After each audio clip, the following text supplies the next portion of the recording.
हरिओम. भगवद्गीता बोध. योगदास श्री जय गणेश जोशी यांनी केलेले निरूपण. अध्याय 10. विभूती योग. ओम श्री परमात्मने नमः. अथ 10मोऽध्यायः.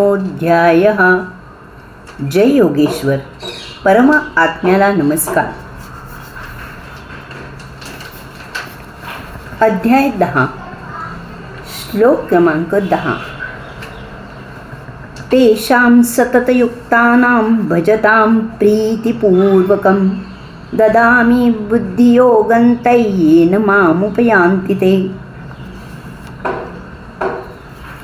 माझ्यातच नेहमी युक्त राहून जे माझे प्रेमपूर्वक भजन करतात त्यांना मी बुद्धियोग देतो, त्यामुळे ते मला प्राप्त होतात.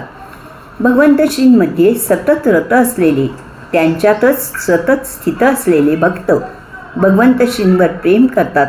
त्यांचा भक्तीचा उमाळा हृदयापासून पाझरत असतो. ते सदा सर्वदा भगवंत श्रींचे मनापासून पूर्ण भक्तिभावाने भजन करत असतात. अशा भक्तांना बुद्धियोग हा महाप्रसाद भगवंत श्रींकडून मिळतो. त्या योगे ते भगवंत श्रींना प्राप्त होतात, ते मुक्त होतात. आतापर्यंत सांगितलेल्या अनेक योगांपेक्षा हा बुद्धियोग निराळा आहे. तो समजून घ्यायचा आहे. जो कर्मात आसक्त असतो त्याला निष्काम कर्म करायला सांगून त्याला कर्मयोगी म्हटले आहे. जो भगवंत श्रींना ज्ञानाने जाणू इच्छितो त्याला ज्ञानयोगी म्हणले आहे. जो भगवंत श्रींना भावभक्तीने जाणतो त्याला भक्तियोगी म्हणले आहे. या 3 प्रमुख योगांबरोबरच इतर असे अनेक योग गीतेत सांगितले आहेत. येथे एक नवा योग गीता देत आहे, तो म्हणजे बुद्धियोग. भगवंत श्री सांगतात की जो माझ्यातच सदा सर्वदा युक्त असतो आणि जो माझ्यावर प्रेम करून माझे भजन करत असतो त्याला मी बुद्धियोग हा प्रसाद देतो. बुद्धियोग प्राप्त होण्यासाठी या कसोट्या आहेत. एक म्हणजे भक्त भगवंत श्रींमध्येच सतत रत असला पाहिजे. दुसरे म्हणजे त्याने भगवंत श्रींचे भजन कोणताही कसलाही हेतू मनात ठेवून करायचे नाही. माता आपल्या अपत्याचे सर्व काही करते, ते ती केवळ त्याच्यावरील निरागस आणि नैसर्गिक प्रेमामुळे करत असते.